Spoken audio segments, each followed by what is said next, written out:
Hi there. Thanks for tuning in. This is the Follow Your Passion podcast. I'm your host, Erwin Wils. I'm a mindset and business strategist and founder of Millionaire Life Strategy. In this podcast, I'm interviewing my clients and other entrepreneurs that are following their passion and make a good living out of it. When you want to know more about me or what I can do for you, check out my website, millionaireLifestrategy.com. But first, check out this episode of Follow Your Passion.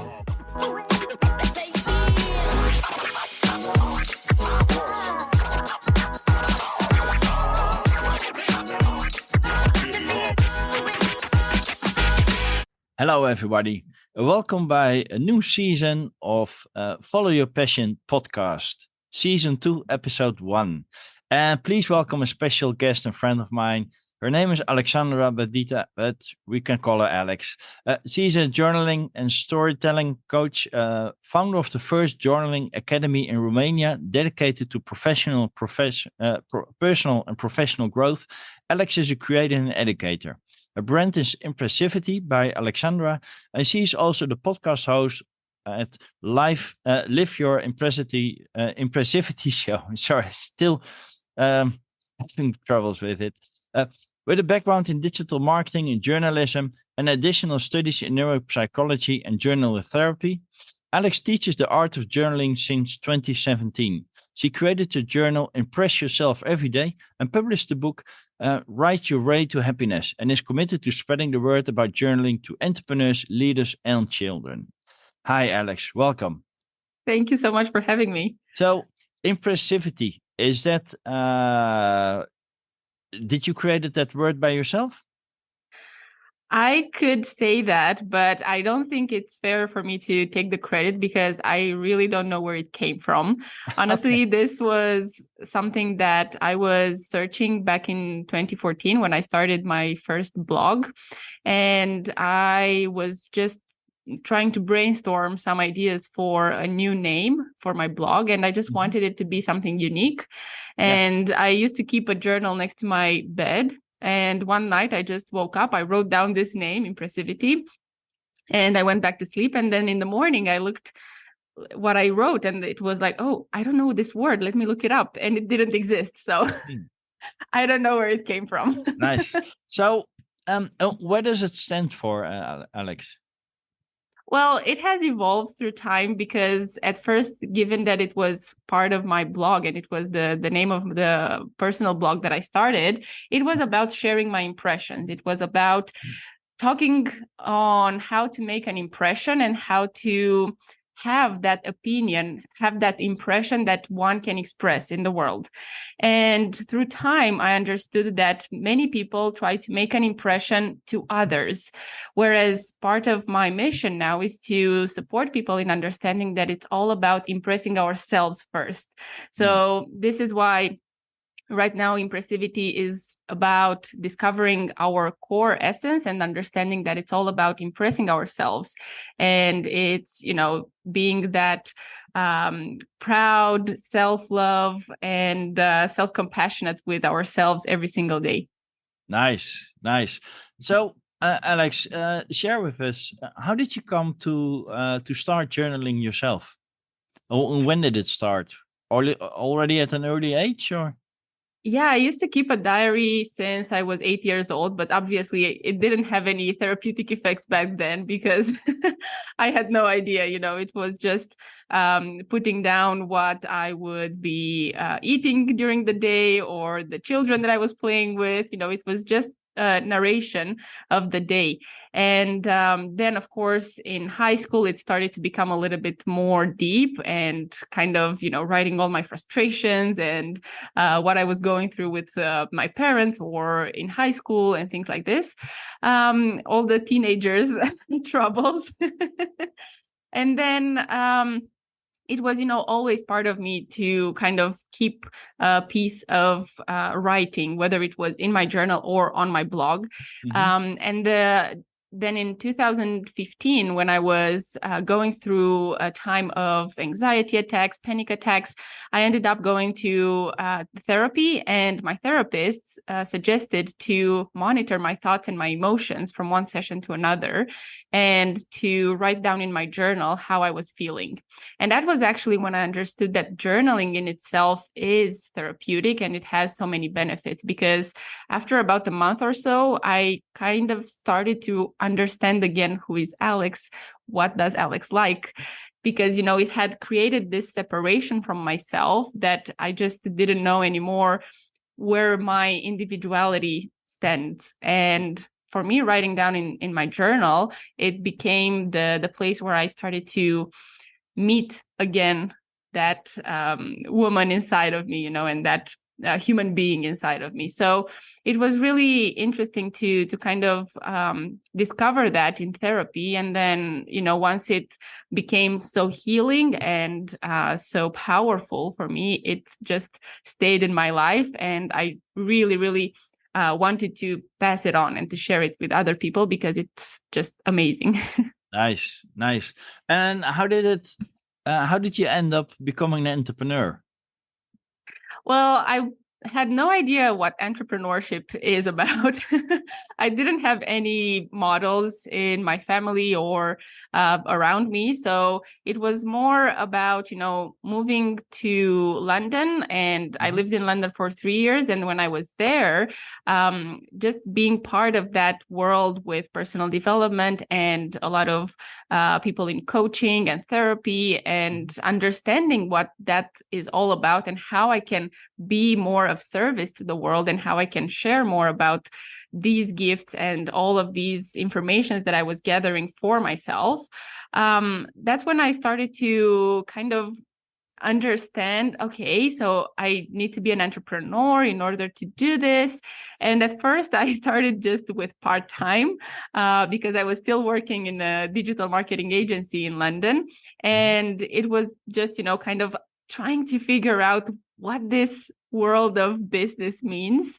And then when I decided to take that leap of faith and actually just quit my job in London, I moved back to Romania, and that's where the actual entrepreneurship journey started. Yeah, nice. And now thinking about it, a lot of people don't understand the impact of journaling. I would almost say, they think what you said. You started out in a diary when you were little, and I think a lot of people still have that perception about journaling.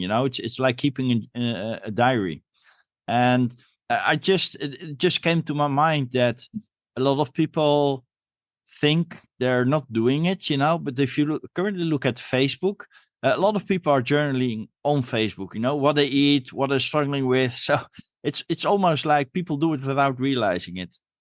So how would you explain, and I love that about what you post as well on LinkedIn and stuff like that, to use journaling effectively, also in business. How did you come to that, to use it effectively in a business wise?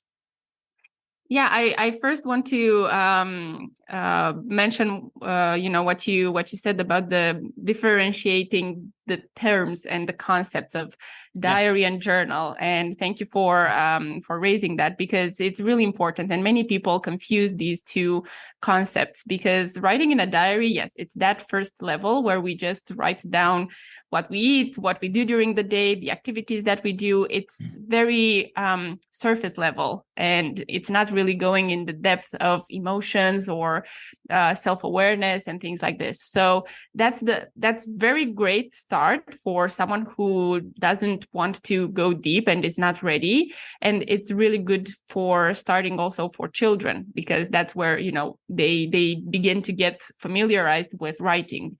But journaling in itself is going into something more deep. And that's why we kind of also use the similar terms of expressive writing or therapeutic writing or journal therapy, because journaling is more about the emotions. It's more about going beyond the activities and the actions, and more on thoughts and feelings and understanding the inner world a little bit more. And I think it's important for people to kind of understand, because it's a very simple technique, but at the same time, it's not easy, because it does require a little bit of courage to go into that darkness, inside of us. And many people are just afraid, even when they see a blank sheet of paper, and they feel confused. They don't know where to start. And that's where my role comes in, with guiding questions and kind of helping them to navigate that road inside. And that's, part of the beginnings, the first steps into journaling. With business journaling, it's also very important to kind of understand where we want to go with it. We can use business journaling for many purposes, and of course, the intention will be different between personal journaling and business journaling. But when it comes to using a journal for leadership, there are so many ways in which we can benefit from it. For instance, we already know that emotional intelligence is one of the top skills that a leader needs in today's world. So by analyzing, the emotions that we go through during the day, the emotions that come up when we have to make a decision, the way that we kind of navigate through the business plan, or the day of the business, what we do, the work day, what activities do we have, and how we feel about each of those activities. Maybe some of them we feel resentful, some of them get us excited. So we kind of look at that and understand what is our core passion, our core genius, and we focus more on that, how we can be more into that space and delegate the rest of the activities. There's also a lot of benefits in using, for instance, a journal for networking and kind of taking notes for the people that we meet throughout the day, how we feel about that, what kind of energy we exchanged during the conversation, and understanding how we want that to evolve, whether it's, a partnership that we might want to set up, or collaboration, or we want to recommend that person to someone else, or maybe we just felt that something was off and there's nothing we can do there, and that's perfectly fine. It's really just bringing that extra level of awareness into the business and into the leadership style in order to thrive and be better. Nice. And it made me also wonder that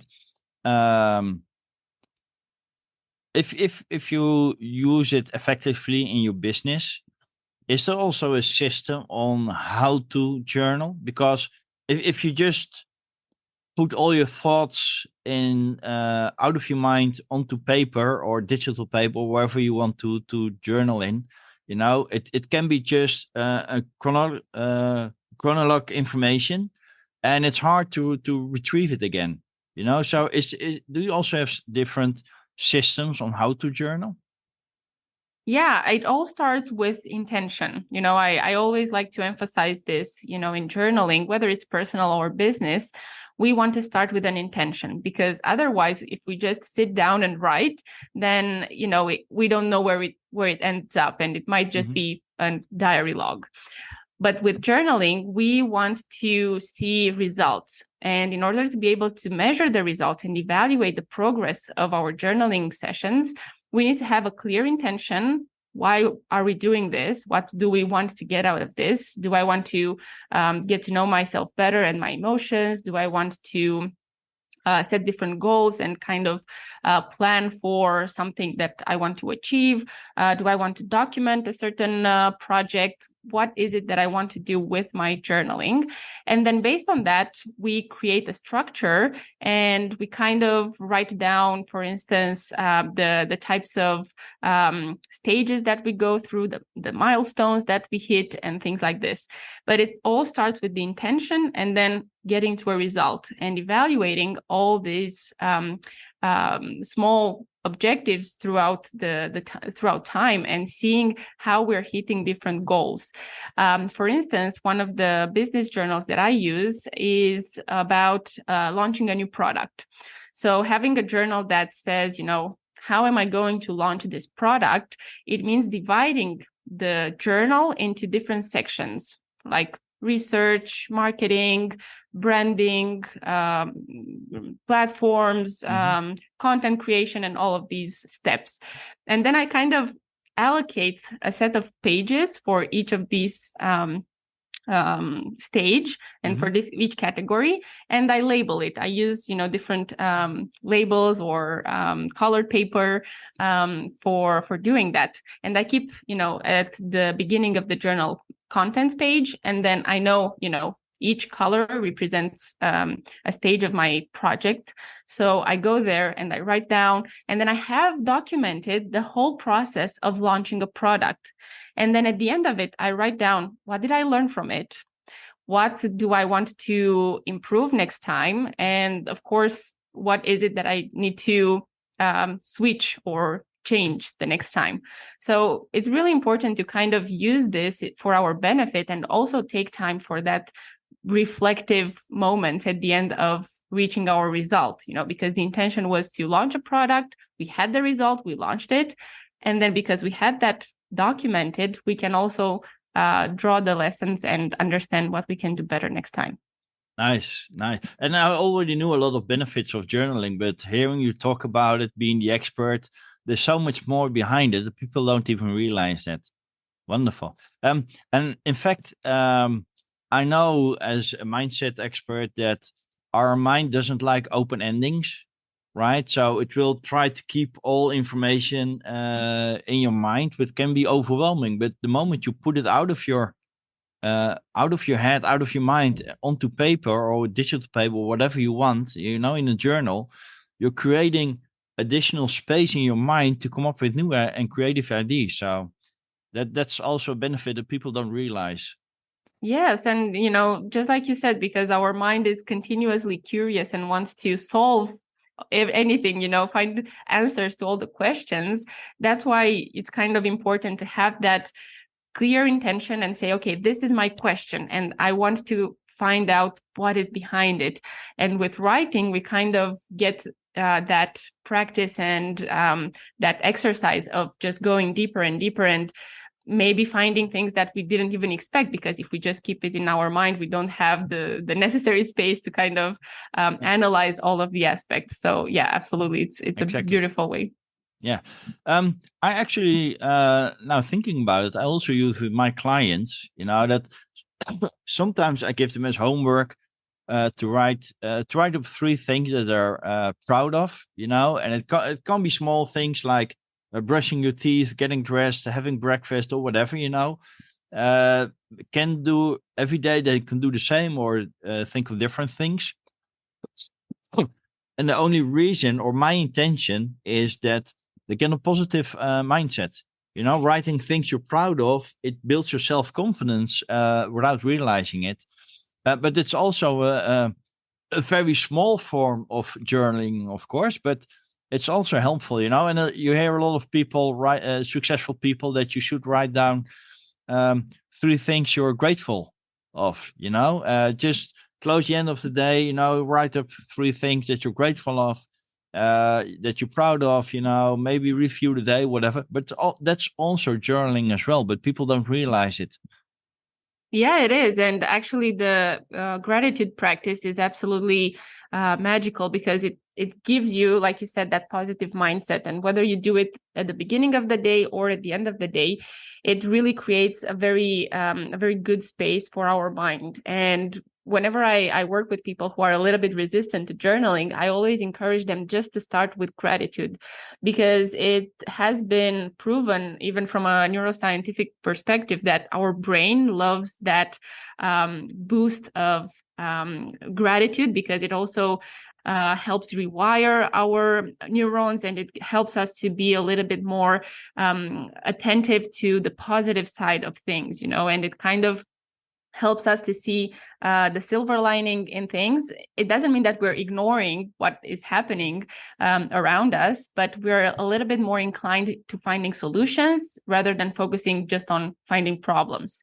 And I think it's really important to kind of start with this practice of gratitude. And even if we start small, like you said, with 3 reasons that we're proud of, or 3 reasons that we're grateful for, it really makes a difference. And it all the secret is in consistency, having this practice every day. And it has been also proven with studies that we kind of need to practice for at least 21 days so that our brain starts to get rewired. And all we need is 20 seconds of connecting our feelings of gratitude to what we're writing. Like when we're writing 3 things that we're grateful for, if we also kind of feel that gratitude and visualize that reason, then that's it. 1 minute of gratitude and we're instantly in a different type of energy. Yeah, exactly.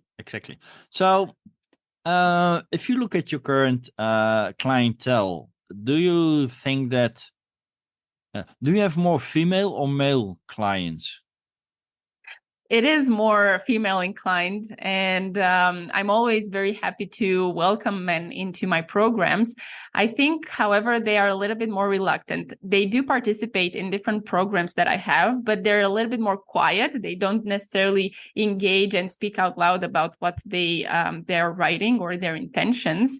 However, I do you think it's just the society stigma about if I write in a diary it looks like I'm a teenage girl, and I think it's time to kind of help everyone understand that it doesn't have to do with that part of our perception of writing in a diary. On the contrary, there are so many great leaders and top leaders of the world who use journaling because of these benefits, like Barack Obama, Richard Branson, Tim Ferriss. They're big advocates of journaling. And I think it's important to look at how they set the example for keeping a journal, for clarifying our mind, for actually making that space, like you were also saying, that we need to have that space to make good decisions, to kind of release everything that we keep inside of our brain. And, our brain gets exhausted and we want to just release it onto paper and be sure that we see things from different perspectives, and there is also a book from James Pennebaker with Words That Heal. And he also kind of analyzes how when we start writing about a specific situation or experience, we start seeing it from different perspectives. Like at first, we focus on the external factors and we kind of take that blame, or we want to see how other people did things wrong. Whereas if as we write about it, then we turn towards ourselves and we kind of start to take responsibility. We take accountability for things, and we start to see, that it's actually a balance. And I think it's really important to kind of have that courage again to go that deeper into our inner world and understand ourselves. And this also leads to getting better at being a good leader and running a business and thriving in that business. Because, a lot of people use the excuse of, I don't have time. And like I said, it's just an excuse. And if Barack Obama and all of those top leaders have the time to write in a journal, then we know that by writing down for 5 minutes, we actually gain a lot more time throughout the day. Yeah, it reminds me of a saying I recently read, that you in order to have peace of mind, you should meditate for 1 hour each day. Unless you're very busy, then you need to meditate for 2 hours. Yeah. Yeah. But exactly. Yeah. The reason I ask, because women are in general more in connection with their feelings and emotions. So journaling and going deep on emotional level and emotional intelligence as well I think it's easier for women to do that. It's more natural for them. So I would say that men would benefit more from your guidance, because connecting with your emotions and feelings, that's there's still a lot of presuppositions, of course, in stigmas, what you said. So if men truly understand how to connect with the emotions and how certain decisions influence them on that level, then they will get much more clarity about their own actions and decisions. So they would it's my opinion that they would benefit even more from your guidance in using journaling effectively. Yeah, I think, it's a matter of understanding that actually all decision making is emotional based. And being more aware of that will only help everyone, and men, especially in leadership positions, to be more aware of how they're making a decision, because I hear men all the time when I speak with men who are in corporate or entrepreneurs. They talk about, oh, but I'm really rational and I make the decisions, I write them down, and there's always a level of emotion that comes in, and even if you're not aware of it, that it still influences the decision making process. So by journaling, it's just becoming aware of that. But I know that it takes time to get to that level of helping them understand how important it is. Yeah, definitely. When I talk about the mindset as well, I always separate the brain in three parts. You got the reptilian brain, which is all about survival. You got your animal brain, which is about feelings and emotions. And you got your human brain, which is more about structuring, logics, and stuff like that, right? And all decisions we make are based on the animal brain, so feelings and emotions. And we're using our human brain to validate the decision we've made. And once you realize that, it makes sense, but men don't want to accept it most of the time. Yeah, I think it's a journey, and we can only keep doing this process of informing people and kind of letting them know this is what's happening. And I think that for everyone, there is that moment in time when something just clicks. And after they hear the same over and over again, they say, oh, actually, now I realize that it is an emotion, and I am actually making the decision from a different space and not just from the pros and cons that I listed here. So yeah, I think it's just, for everyone it's different, but there comes a time when when everyone will just realize actually there is more to it. Yeah, definitely. And I just realized I can't think of the writer's name, but you've got this book, Getting Things Done. I'm not sure if you heard of it. But it's also where you, I would say that almost a summary is getting things out of your head into a system, and systemizing things. So journaling would be a very good tool to systemize those steps indeed. So, one thing that I also admire is that you're also guiding and training children in using journaling, right? Yes. I started with a project with another co-founder, Journaling in Schools, back in 2020. And it was really fascinating to see how this practice of journaling actually helps children go into their emotional intelligence and understanding their emotions. Like I said, when I first started journaling, it was just very pragmatic and just writing about the activities that I was doing. And that was perfectly fine, and I still encourage children to start just with that at first. But then having the guidance to kind of understand, okay, what are emotions and how do I feel in each moment? And understanding that there is a vocabulary of emotions. There is a wide spectrum of emotions where we can really express and label our emotions, and that everything that we feel is valid, and, making those connections. And after working for 1 year, after the first year of working with children who were aged 12, 13, they started to write down in their journal. I became more aware of, when I feel shy or when I feel stressed, and just coming to share those things from their level of awareness was just fabulous, because there are many adults who don't have that level of awareness. But, it just shows that with practice and having the openness to understand what it is and what emotions are and how they influence us, then we can get to that place of, okay, now I'm aware that this happens. And what's fascinating, of course, is that children are always more curious, and they're always asking questions. They're just, very eager to learn more and more. And when they find something or a technique or an exercise that they really love, they just go with that one. And they go and create it and then rewrite it. And then they create stories. And, it also helps them to be more creative with the way that they write. They write about themselves, then they write, about for instance, a character that has those emotions as well. And it's just very fascinating to see how they expand on one exercise, and it helps them to just become better at storytelling or, writing for anything, any type of assignment. So yeah, it's really fascinating. And I love working with children as well. Yeah, they're wonderful. And I always say that also to my clients and adults as well, that there's no such thing as a stupid question. The only stupid question that exists is the one you didn't ask.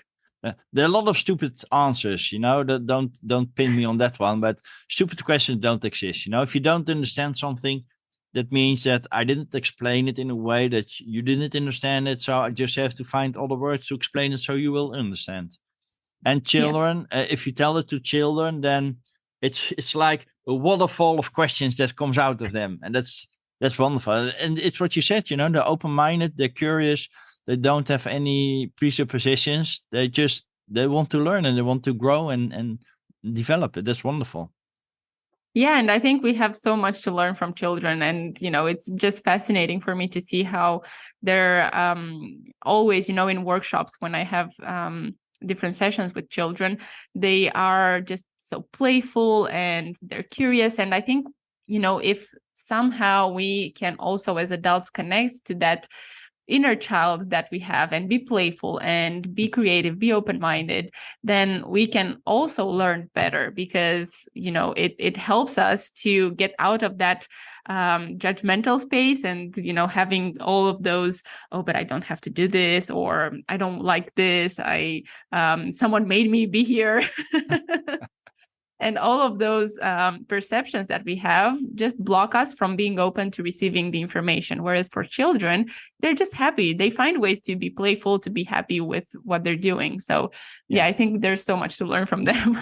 Nice. So how did this project evolve from 2020 on? Because we're already 2 years in the program, so to speak.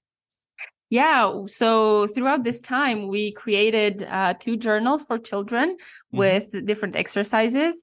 And also we had, at the beginning of this year, we had the first International Summit Journaling in Education, where we had speakers from 8 countries, and they shared different techniques that teachers and parents can use with journaling and different games for engaging kids in writing, in connecting to their emotions, in getting over different situations like bullying, or being in touch with really what's going on based on their age and how they're perceiving all of that. And it was a very successful summit. And now we're already preparing for the second edition in 2023, which is going to be more focused on journaling for the brain and how neuroscience comes into play when children write. Of course, it also applies for adults when we write. It just lights up our brain and our neurons. Yeah. So the 2 journals you created for kids, are they age specific or? I mean, we had them used for children between the age of 8, 9 years old up to 16, 17. Because they are very different questions, and some of them are games, or, they can draw, they can color. We wanted to cover a lot of these ages just because, children can be very different as well. And some of them, even in very, very small ages, when they just started to learn how to write, they were very happy to just write down a few words about emotions or, a few sentences and then draw draw different emotions and how it feels for them, how they perceive it, what color it has. And it's still a great exercise because it helps them understand this part of themselves. And honestly, I wish that I had this kind of understanding and someone teach me about emotions when I was their age. Yeah. Wonderful. So do you have any inspirational stories of a client that you guided, that you coached on journaling that comes to mind? I mean, there are so many, from depending on the intention that they had. But for instance, there are a couple of stories that come to my mind right now. One of them is about journaling for healing. And, I had different clients throughout time who were facing health challenges, going through different scary diagnoses, and kind of having to deal with the emotions, the turmoil of emotions that comes up with that, and using journaling to face that, to help them navigate all of the process and, without getting overwhelmed, because of course it's a lot for them, for the family, for everyone to go through that type of process. And journaling helped them to make peace and to free their negative perceptions and change their mindset, kind of rewrite that perception about what could happen. And instead of focusing on a negative outcome, they would always reframe that into a positive mindset. And whenever I get that kind of feedback, it's really fascinating to see how it helps them. And especially when they overcome that health issue and they become healthy and they realize how much of a difference journaling made in their life.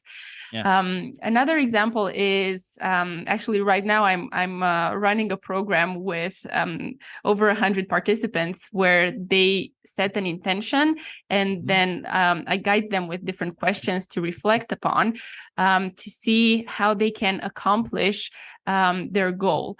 And it's really fascinating to see how when they write that intention, they understand their limiting beliefs. They kind of make room in their mind to focus just on that intention. They start seeing the results, and different opportunities start to come in. There's an abundance of gifts or different things that show up in their life simply because their energy is channeled towards that intention.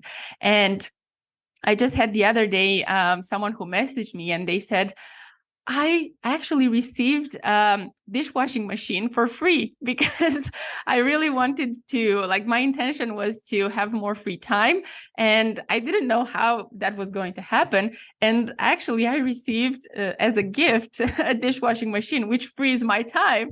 And that was just fascinating. Nice. How things work. You never know, you don't question the ways in which you will get that result, but you're just in that space of receiving, and you focus on your intention, make different realizations, and you write down about what has been blocking you so far, and things start to appear because you kind of cleared away, and your brain is just looking at that intention. There's that saying, where intention goes, energy flows. So just having that intention very clear in mind really helps to gather all of that energy and channel it towards the outcome. Nice. So I'm wondering when the cleaning lady or cleaning man will ring my doorbell. Well, listening to you also made me realize that by putting things out of your head onto paper, then you're also creating this helicopter view for yourself, right? As a moment of thought keeps into your mind, it keeps you occupied, it keeps you busy. But the moment you put it on paper and you look at it, you're actually unconsciously creating this helicopter view so you can reflect on it and see different angles and views. So I think that's a very huge benefit of journaling indeed. Yes, we kind of see it from a different perspective. We step back, we don't keep it inside of us where we're just very attached to it, but we kind of write it down onto paper, and we can even, look at it as if we were just spectators and observe what happens. I always encourage people who participate in my workshops and programs to just be very curious and to stay in that space of mind of observing what comes up without judgment, and really just monitoring the emotions, the thoughts, and kind of looking at it from new perspectives, new angles. And, it's really interesting to see how we start seeing solutions when we kind of just take that step back. Whereas if we keep it in our mind, the danger is that we just ruminate it, we just put it on all sides, we just look at the same problem from the same lens, whereas by putting it on the paper is just out there, we start changing, the way that we look at it. We might find different solutions. We might get creative at finding solutions, which is also something that we can apply in business, kind of looking at something from different perspectives and being creative, bringing innovation into that, because we can be more detached from it. So yeah, for sure, it really changes the way that we can solve a situation. Nice. Alex, I'm afraid we can talk hours about this subject, and it's clear that you're a true expert in the subject matter. If you could share just a little piece of wisdom or a little tip with the audience, what would it be?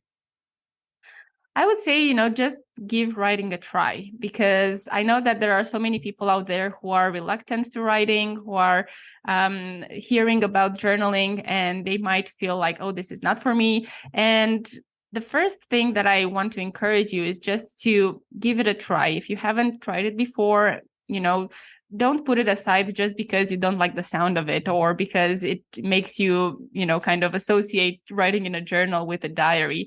Just see what it does for you. Try it for, 21 days is usually a good amount of time to try a new habit and see what it brings for you. And then you can say for real, I don't like it. It's not for me. It doesn't bring any results for me. And then that's perfect. It may not be for you. But if you don't try it, just don't dismiss it just like that. Give it a try. Yeah, exactly. So, Alex, if people want to know more about you, get in touch with you, or maybe even purchase one of the journals from you, how can you do that? I'm pretty much everywhere over social media. I'm on LinkedIn, Alexandra Badita, or on my website, alexbadita.com, Facebook, YouTube, my podcast on Spotify, on Instagram, Impressivity by Alexandra. So yeah, anywhere that is comfortable for you, feel free to reach out. I'm happy to answer any questions or to connect with you. Perfect. Well, thank you, Alex, for this wonderful conversation. Very inspirational. You shared a lot of wisdom. I hope the listeners will definitely use some of those things, and not only use, but truly implement it, because it will make a difference. Thanks a lot, Alex, and let's stay in touch. Thank you so much for having me, Erwin.